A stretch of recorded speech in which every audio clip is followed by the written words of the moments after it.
World কাপের সময় এতটুকু চাইবো যে টিমের আল্লাহ না করুক কোনো খারাপ সিচুয়েশনে যদি পড়ি আমরা ওই সময়টা যেন টিমের পাশে থাকে, টিমকে সাপোর্ট করে। সম্ভাবনা আমি আসলে বলতেই চাই না, কারণ আপনিও চান যে বাংলাদেশ টিম কাপ জিতুক, প্লেয়াররাও চায় বাংলাদেশ টিম কাপ জিতুক, সব থেকে বড় যেই গোলটা। বাট আমার কাছে ক্যাপ্টেন হিসেবে যে জিনিসটা আলাদাভাবে যদি বলেন, আমি চাইবো যে সাকিব ভাই তার এক্সপিরিয়েন্সটা প্রত্যেকটা ক্রিকেটারকে শেয়ার করবেন। তার যে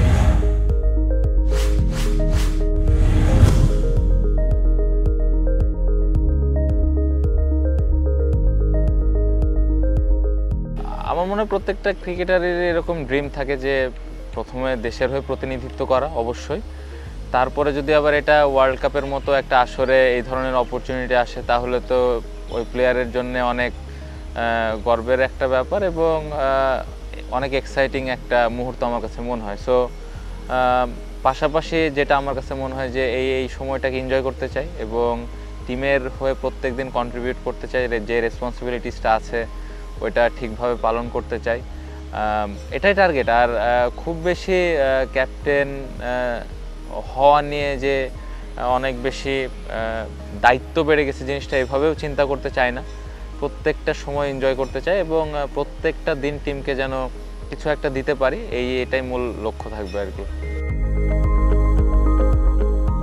এটা অনেক বড় একটা প্লাস পয়েন্ট আমার কাছে মনে হয় এই ধরনের এক্সপিরিয়েন্স ক্রিকেটার যখন টিমে থাকে, স্পেশালি যারা ইয়াং ক্রিকেটার আছে, যাদের অনেক প্লেয়ার আছে প্রথম টি20 বিশ্বকাপ খেলবেন, সো তাদের জন্য অনেক অনুপ্রেরণা দেবে আমার কাছে মনে হয় এবং তাদের কাছ থেকে অনেক কিছু শেখার আছে।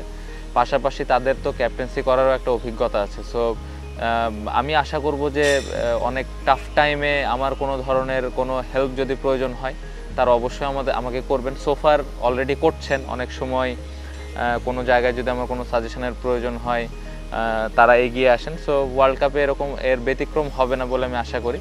সো অবশ্যই আমাদের টিমের জন্য একটা প্লাস পয়েন্ট। আলাদাভাবে চাওয়া কিছু নেই আমার কাছে, প্রত্যেকটা প্লেয়ারকে আমি সবার কাছ থেকে আমার সমান এক্সপেকটেশন, যার যে রোলটা থাকবে ওই রোল অনুযায়ী যেন টিমে কন্ট্রিবিউট করে, এটাই প্রধান চাওয়া থাকবে। আলাদাভাবে যদি বলেন, আমি চাইবো যে সাকিব ভাই তার এক্সপিরিয়েন্সটা প্রত্যেকটা ক্রিকেটারকে শেয়ার করবেন। তার যেই তিনি এই গত বছরগুলোতে যে এক্সপিরিয়েন্সগুলো ফেস করেছেন ওই আইডিয়াসগুলো ইয়াং ক্রিকেটারদের দিলে আমার মনে হয় তারা অনেক উপকৃত হবেন, অলরেডি যেটা উনি করেন। সো এটাই আলাদাভাবে যদি বলেন এক্সপেকটেশন, এই জায়গায় অবশ্যই তার কাছ থেকে চাওয়া থাকবে। আমার প্রত্যেকটা প্লেয়ারেরই তো ড্রিম থাকে, প্রত্যেকটা আমরা যখন একটা বড় টুর্নামেন্ট খেলতে চাই অবশ্যই বড় ড্রিম নিয়ে যাই, বাট আসলে আউটকাম নিয়ে চিন্তা করাটা আমি খুব একটা পছন্দ করি না। আমাদের প্রসেসটা ঠিক আছে কিনা, আমাদের প্রিপারেশনটা ঠিক আছে কিনা, এই জায়গাটা যদি আমরা ঠিকভাবে কাজগুলো করতে পারি তাহলে আমার মনে হয় রেজাল্টটা আসবে। সো আলটিমেট গোল তো আমরা সবাই জানি যে আমরা টিম হিসেবে অনেক ভালো ক্রিকেট খেলতে চাই, অনেক ভালো জায়গায় যেতে চাই, যেগুলা আমরা অতীতে কখনো করতে পারিনি, এ ধরনের রেজাল্ট করতে চাই, এগুলো সবসময় থাকবে, সবারও এক্সপেকটেশনও থাকবে। বাট আসলে এক্সপেকটেশন নিয়ে খুব বেশি চিন্তা করলে এটা একটা বাড়তি প্রেশার আমার কাছে মনে হয়। সো প্রসেসটা মেনটেন করাটা খুব ইম্পর্টেন্ট, নিজের কাজটা ঠিকমতো করাটা ইম্পর্টেন্ট, যার যে রোল ওই রোলটা ঠিকভাবে আমরা পালন করছি কিনা সেই জিনিসটা ইম্পর্টেন্ট। সো আমরা যদি এই ছোটো ছোটো জিনিসগুলো যদি ঠিকভাবে করতে পারি তাহলে আমার মনে হয় ডিফারেন্ট রেজাল্ট হবে।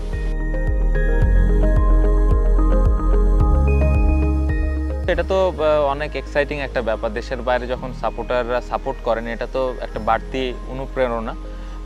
আমাদের দেশের প্রত্যেকটা মানুষ যেভাবে ক্রিকেট ফলো করে, ক্রিকেটে পাশে থাকে, সো এটা অবশ্যই টিমকে ইন্সপায়ার করে।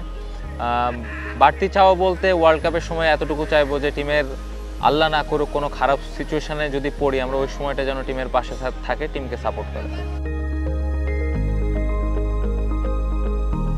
আমাদের একজন আরেকজনের সাথে বন্ডিংটা খুব ভালো, একজন আরেকজনকে খুব ভালো বোঝে। আমার মনে হয় প্রত্যেকটা যেই 15টা প্লেয়ার আমরা একসাথে মাঠে আসি, ড্রেসিং রুম শেয়ার করি, সবাইকে খুব ভালোভাবে চিনি এবং যে জিনিসটা খুব ইম্পর্টেন্ট আমার মনে হয় একটা টিমে।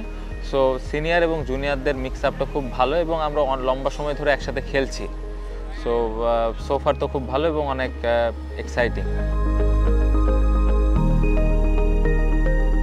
সম্ভাবনা আমি আসলে বলতেই চাই না, কারণ আপনিও চান যে বাংলাদেশ টিম কাপ জিতুক, প্লেয়াররাও চায় বাংলাদেশ টিম কাপ জিতুক, সব থেকে বড় যেই গোলটা। বাট আমার কাছে ক্যাপ্টেন হিসেবে যে জিনিসটা ইম্পর্টেন্ট, আমরা আমাদের প্রিপারেশান ঠিকমতো নিয়েছি কিনা, আমাদের ছোট ছোট কাজগুলা করছি কিনা, আমাদের প্রসেসটা ঠিক আছে কিনা, এই জিনিসগুলো যদি আমরা ঠিকভাবে করতে পারি, আমাদের এই জিনিসটা যদি আমরা মেনটেন করতে পারি, প্রত্যেকটা ম্যাচে আমাদের স্ট্রেংথ অনুযায়ী খেলতে পারি, result will come. So outcome নিয়ে খুব একটা চিন্তা নেই, ছোট ছোট জিনিসগুলো যেন আমরা ঠিক করতে পারি, এটা নিয়ে বেশি ফোকাস। আমার নিজের পার্সোনাল ওরকম কোনো গোল নাই। আমি যেটা চিন্তা করি যে প্রত্যেকটা ম্যাচ কীভাবে আমি টিমকে কন্ট্রিবিউট করতে পারি, এটাই লক্ষ্য।